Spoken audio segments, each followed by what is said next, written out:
Has it ever happened to you that you're editing a video and it's looking good, but you realize it's missing something? It's the subtitles. So you search on YouTube for how to add subtitles to a video, and you're bombarded with nonsense like how to subtitles video for free with AI, 100% real, no fake. And when you finally give it a chance, they charge you for everything. And on top of that, when it adds the subtitles to the video, it adds like you didn't even say, like, and it ends up looking like cheap, low quality subtitles. So here I am. I've arrived to solve problems with my new tutorial on how to make animated subtitles in the style of MrBeast.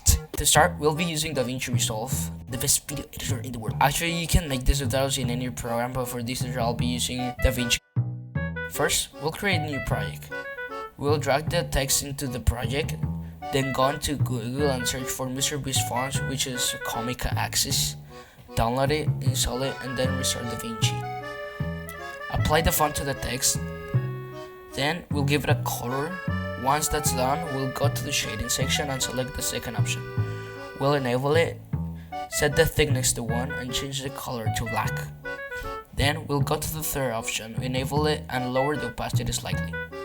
For the animation, we'll go to settings, add a keyframe at the beginning, use the arrow keys to move 6 keyframes to the right, and add another.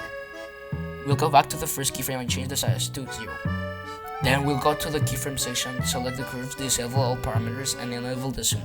Click here and select this curve, adjust it so it looks like this, and then make the Y zoom curve larger than the X curve.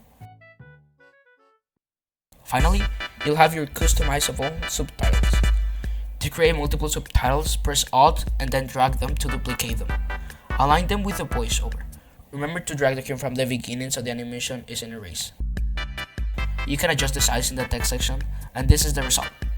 How do you climb this? Like, bro. You have to press double time. Oh my god.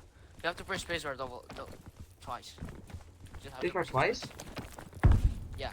I only pressed it once. It didn't work. Like the video if you enjoyed it, subscribe for more tutorials, and comment if you have any suggestions.